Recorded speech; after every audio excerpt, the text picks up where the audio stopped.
2 de abril, con lo que eso significa en nuestra historia argentina, sobre todo en nuestra historia argentina reciente, Ujú. a un nuevo aniversario de lo que fue la, la guerra, el desembarco en Malvinas. Y con todo eso, con todo ese contexto y condimento histórico tan particular que tuvo aquel momento histórico, recordar que la cuestión Malvinas no la podemos separar, que ya eran los el último tramo en el que vivía, que atravesaba una dictadura militar, la más sanguinaria, al punto de ser catalogado no solo por, por la militancia o por los teóricos, sino los mismos fallos, lo hemos comentado en distintas ocasiones, Ujú. muchos fallos en el país de distintos tribunales que lo que dieron cuenta es que en Argentina hubo un plan de exterminio, se llevó a cabo un genocidio de parte de la última dictadura. Pero bueno, vamos a ir tomándolo de a poco. Esto. Vamos a ir eh, paso, paso a Paso a pasito, paso. ¿no? Ujú. Como diría un técnico de fútbol, vamos paso a paso. Y lo primero a decir es, bueno, ¿de dónde viene la cuestión Malvinas? ¿No? En algún momento fueron, de hecho, las Islas Malvinas, como tal, digo, como el nombre Ujú. con el cual hoy reconocemos todos los argentinos y argentinas. Y hay que hacer una muy, muy breve Historización. historia Ujú. al respecto, porque, a ver, la discusión que hoy hay respecto de Malvinas, que conocemos, digo, no es de hoy, pero que Ujú. conocemos, la discusión actual es que reclamamos soberanía, que hay un país, hay una potencia que ejerce una práctica colonial sobre un territorio. Esto de hecho ya ha sido muy discutido, no solo por Malvinas, sino por distintos territorios, archipiélagos, ¿no? Que en la parte oriental del mundo, ¿no? Ha sido discutido pues, respecto de cuál es el carácter Ujú. diplomático, ¿no? Que tiene hoy un ejercicio colonial de un país sobre otro.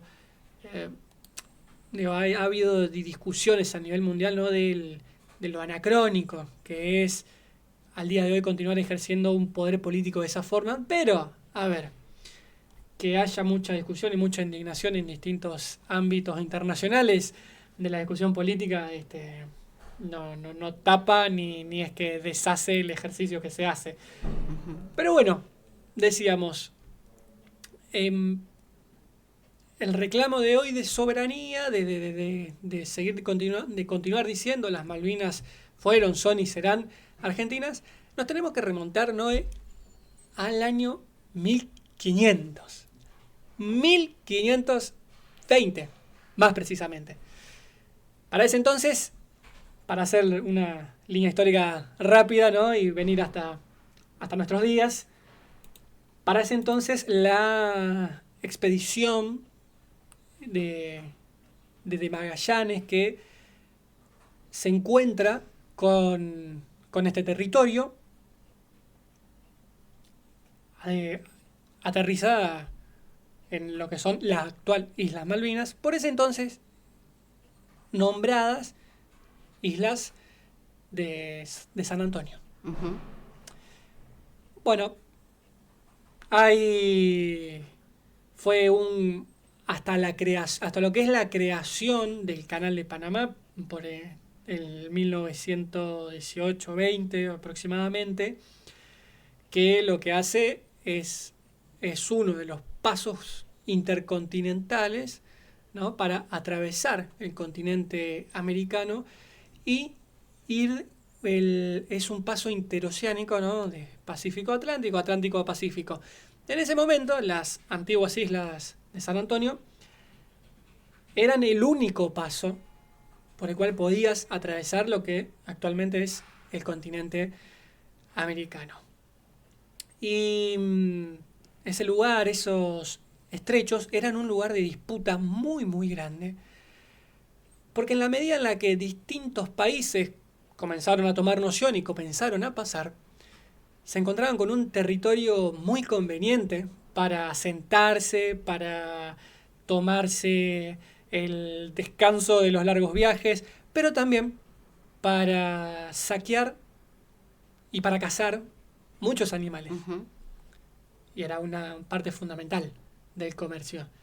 Y ni hablar cuando, bueno, cuando ya cayeron en cuenta que atravesaban tierras continentales y iban, a ver, estamos hablando que era un paso, el único paso hasta el momento interoceánico, así que te atravesabas el mundo por ahí. Ujú. Bueno, hay una distintos países que van viniendo, que van cayendo en sus barcos, en sus botes. Barcos, no sé si botes, no me va a mandar la parte con eso. Eh, Y que se con- van a disputar. y que se va disputando porque Ujú. entonces todo el mundo quería ese, ese lugar territorial que era excelente. Era un puerto que nadie lo había declarado suyo. Ya cuando comienzan a pasar el tiempo, en un momento en España, que recordemos que ejercía su poder político sobre todo el área, incluyendo esta zona, tiene los derechos sobre el territorio. Recordemos que Inglaterra o el Reino Unido, Gran Bretaña, había tenido un primer asentamiento en el 1833 y luego continúa, como digo, pasa el tiempo, pasan las distintas disputas por el Ujú. territorio, muchas discusiones vía diplomática, hasta que finalmente está esta cesión por completo al reino español. Pasa el tiempo y cuando se dan las distintas independencias de las distintas colonias en el mundo, las, las naciones que se independizan, entre ellas la actual Argentina, toma una de las cosas que contemplaba este acuerdo que había tenido España con Gran Bretaña, ¿no? De ceder por, por completo ese territorio. Entonces, las naciones que se independizan, digamos que eran alcanzadas por esta cesión por completo que se le había hecho a España. De modo que las naciones que se independizaban eh, tenían derecho de gozar de ese territorio. Y este era el caso nuestro, ¿no? Ujú. De modo que cuando aquí nos independizamos de España, por aquel derecho corresponde el territorio que conocemos actualmente como Malvinas. Entonces, Ujú. ya desde ese momento viene el hecho de decir, bueno, las Malvinas Ujú. son de acá. Para ya más viniéndonos al siglo, bueno, XIX, Argentina, el gobierno argentino pone principios del 1900, pone un primer gobernante en el lugar que es Ujú. Luis Bernet. Y ahí ejerce control territorial, procura con distintos proyectos desarrollar la actividad ganadera y se encontraba con que distintos barcos británicos, yanquis, venían al lugar, no respetando mucho que esta cuestión de la independencia territorial. Ujú. Y entonces el gobernador, el compañero Bernet, ya se puso un poco más con los tapones de punta. Y resulta que ya el territorio era constantemente saqueado, los barcos navegaban sin ningún tipo de permisos, se asentaban en el lugar, hasta que un día Vernet confisca, secuestra 2 barcos norteamericanos. Y ahí tenemos un gran lío diplomático que fue un escándalo mundial. ¿Qué hizo Estados Unidos? Rápidamente pide ayuda a los primos británicos y lanzan una gran ofensiva. Y la información de ese momento era, che, miren que el gobierno argentino precisamente no tiene un gran ejército, ¿no? Es bastante fácil meterse y sacarlos de ahí. Así que Eso fue aprovechado. Así que como en el 1800 vuelve a salir la flota británica y hecha digamos, invade el territorio echando al poder político que había puesto Argentina en ese momento. Bueno, y acá también comienza a haber toda una serie desde la bronca, ¿no? Que hacia los piratas británicos, porque quienes se quedan aquí a sangre y espadazos, con los argentinos que quedaron en territorio, los ponen en una situación de esclavitud, prácticamente, dándole vales de comida, teniéndolo en situaciones inhumanas. Hay una rebelión argentina encabezada por Gaucho, ¿no? Gaucho Rivero.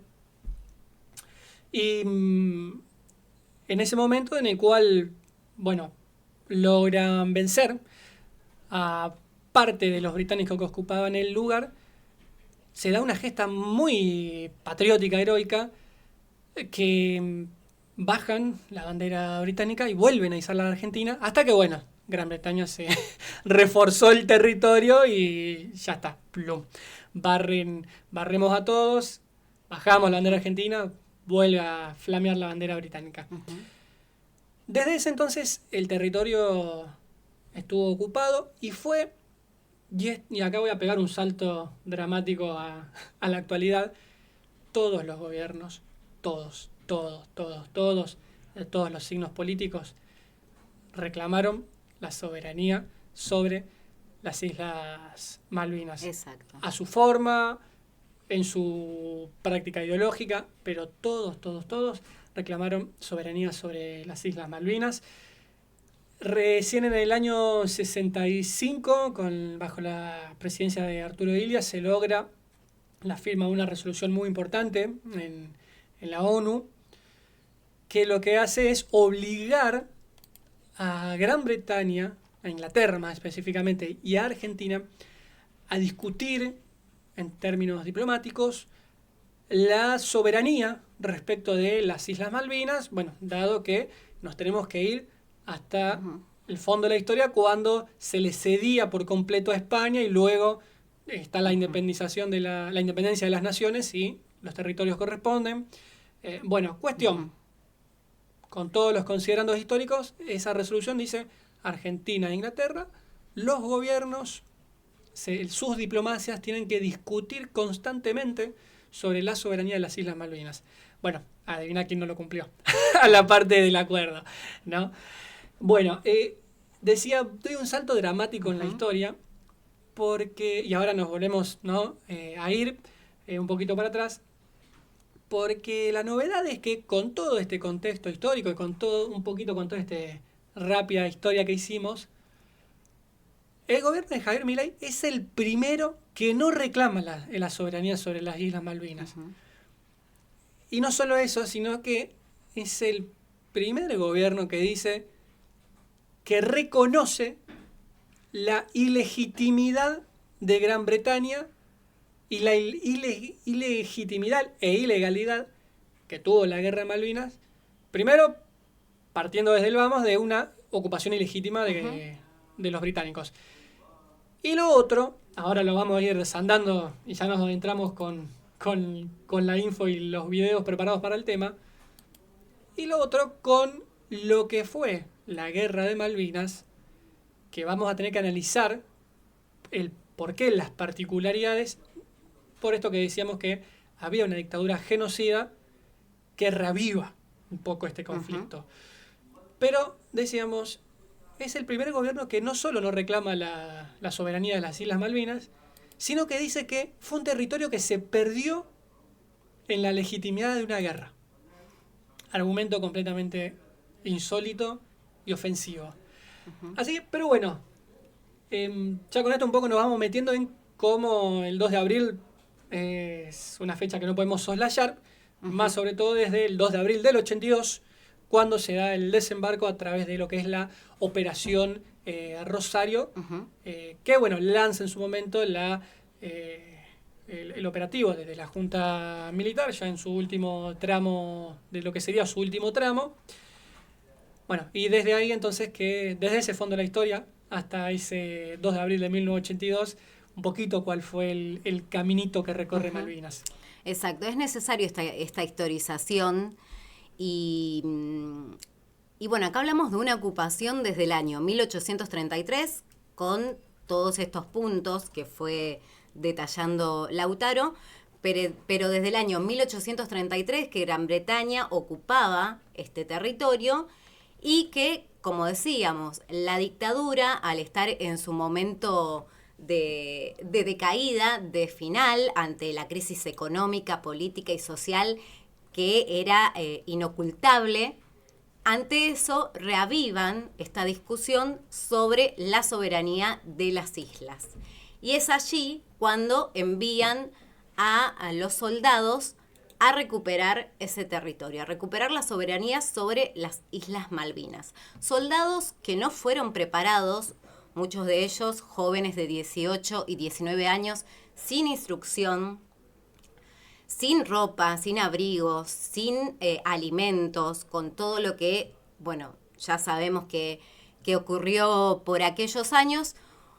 Un conflicto bélico que duró apenas 74 días y que en esos 74 días murieron en combate 649 soldados y más de 500 sobrevivientes se quitarían la vida al regresar, porque eso también hay que mencionarlo, no solamente las personas que murieron en combate, sino quienes sobrevivieron, pero aún así no sobrevivieron a las secuelas psicológicas que dejó la guerra, porque volvemos a repetir, eran jóvenes que no estaban preparados para la guerra, que fueron enviados a un conflicto que la dictadura, la Junta Militar, reaviva para mantenerse en el poder y ocultar la crisis económica, política y social que había, y que para esto también fueron necesarios los medios de comunicación, totalmente. La complicidad de los medios de comunicación, como siempre nombramos, porque sin ellos no hubiera sido posible.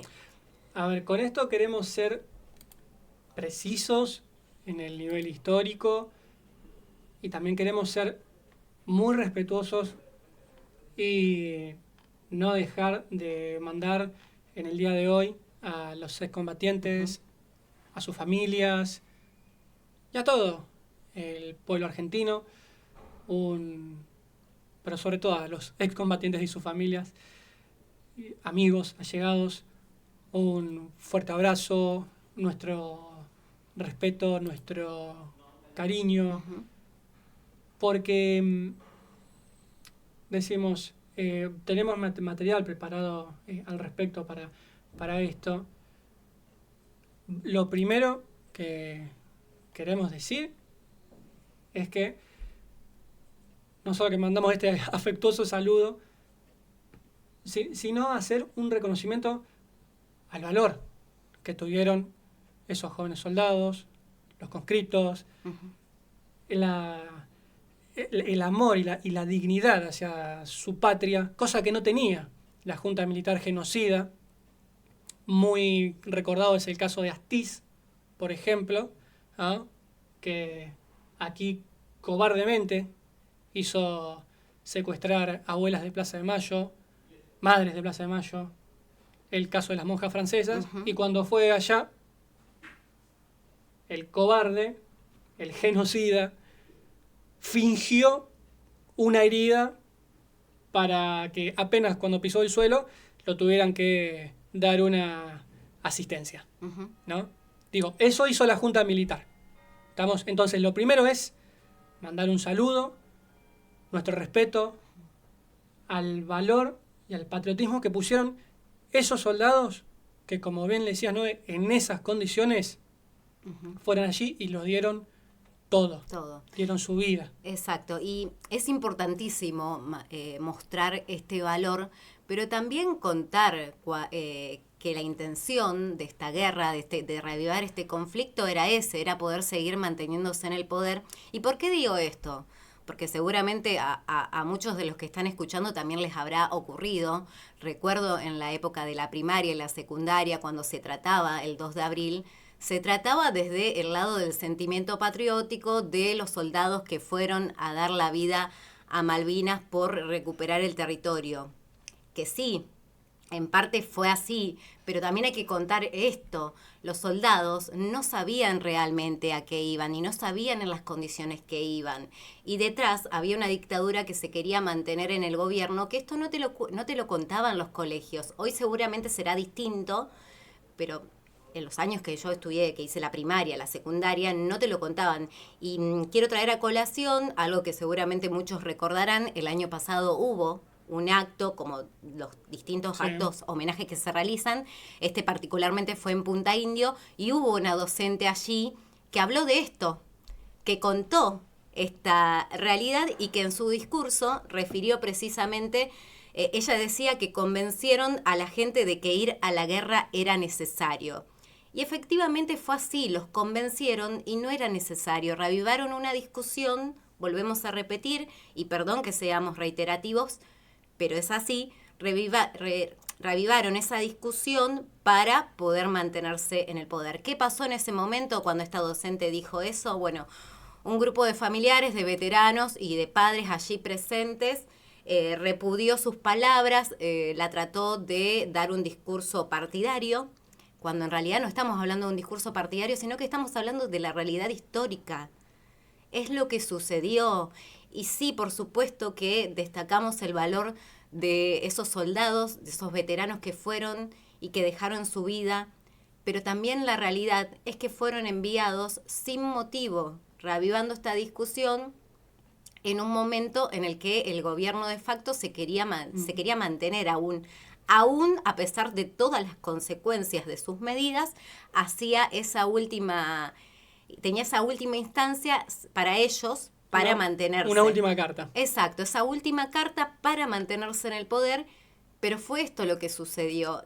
Y es lamentable que el año pasado haya ocurrido esto con esta docente, porque yo celebro la intervención de esta docente. Me hubiera gustado incluso que en la época de la escuela me contaron realmente cómo fue que sucedió. Bueno, a ver, no tuvimos, por ahí siempre digo, no, excepto las honrosas excepciones, pero tuvimos una educación durante mucho tiempo en el cual parecía que Argentina no había atravesado una dictadura, por ejemplo. Bueno, mira, para reforzar esto que venías diciendo, ¿no? Por estas acusaciones que le hacían a los docentes de que era un acto partidario, mira, el contexto de esto, digamos, previo al lanzamiento de la Operación Rosario, era que la CGT, encabezada por Ubaldini y el movimiento obrero en general, lejos de tenerle miedo a la represión, ya hacía días, y sobre todo el 30 de marzo fue una movilización enorme con la famosa consigna paz, pan y trabajo. ¿No? Y ya la dictadura comenzaba a sentir la presión de que no estaba precisamente tan firme como aquellos años del 77 al 79. Ya en el 80 empieza a resquebrajar un poco. Pero te decía, y ya vamos con algunos videitos que tenemos para el caso, no es solo una opinión de una docente que quería adoctrinar, como la acusaron, sino que esto mismo consta en el informe Rattenbach.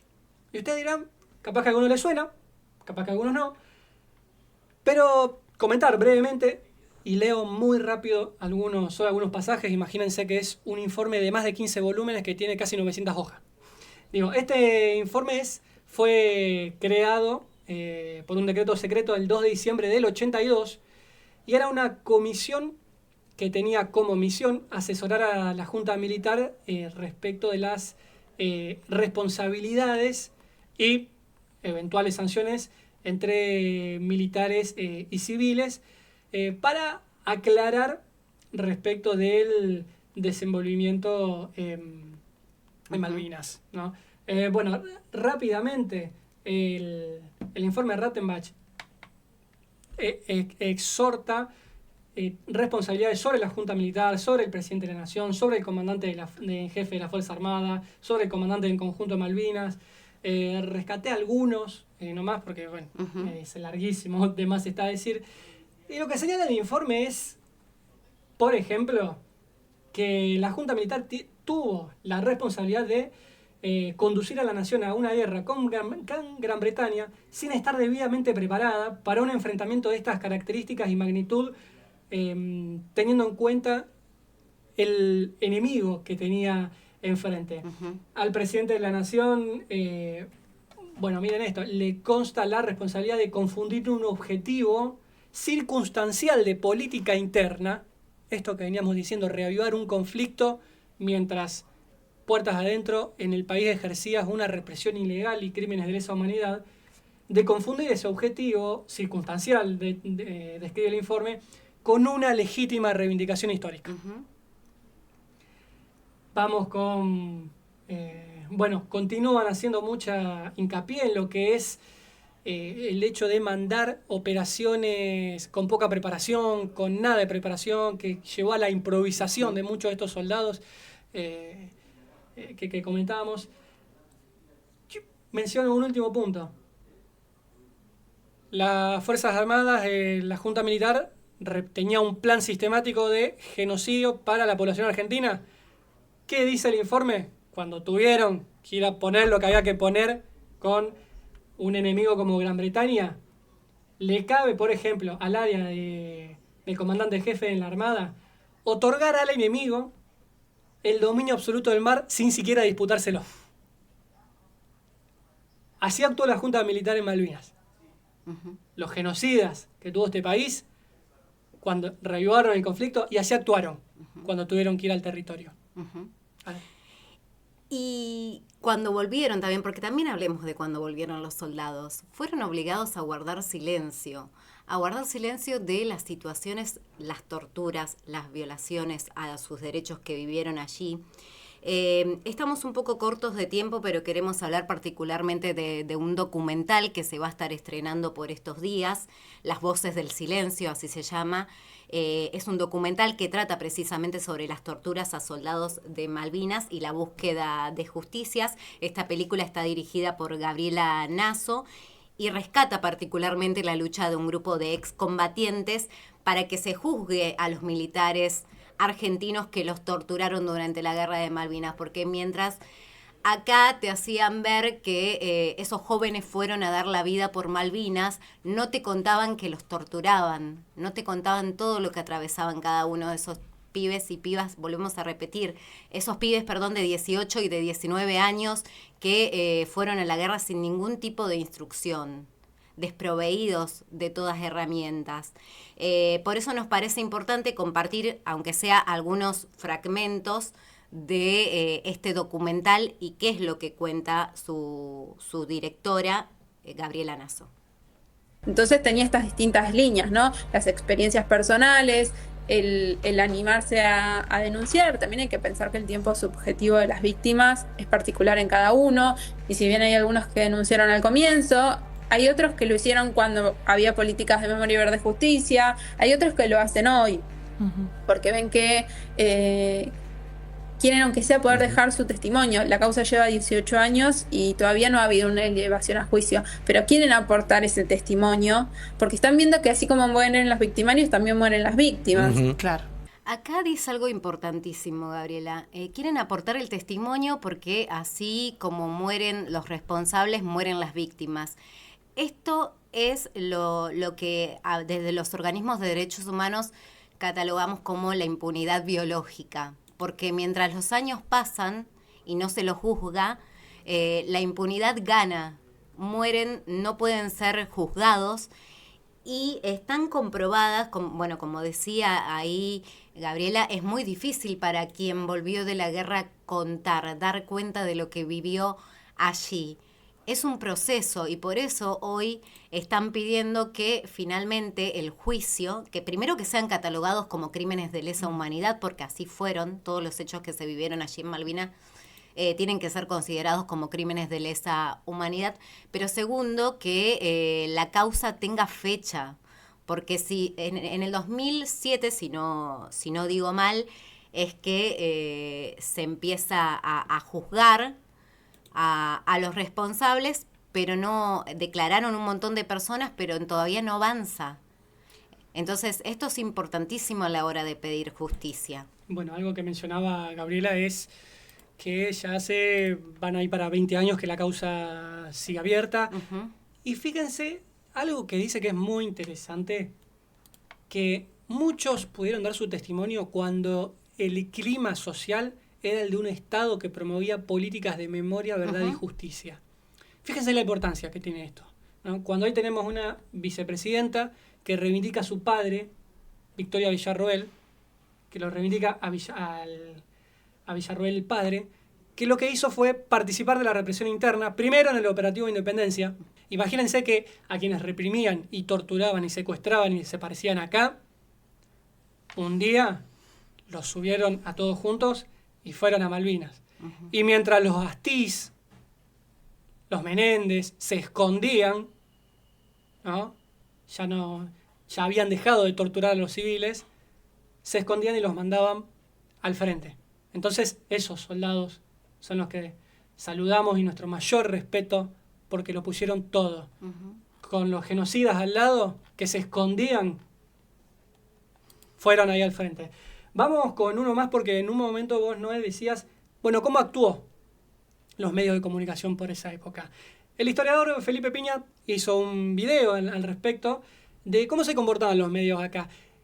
Y antes de ir con el video número 5, Facu, también para destacar que entre tantas de las obligaciones que el informe Rattenbach explicita, le cabe la responsabilidad a los distintos integrantes de la Junta Militar de promover una acción psicológica desmoralizante para con sus propios soldados y de los medios de comunicación manejarse con muy poco profesionalismo al punto de, con un tono exitista, tergiversar la información.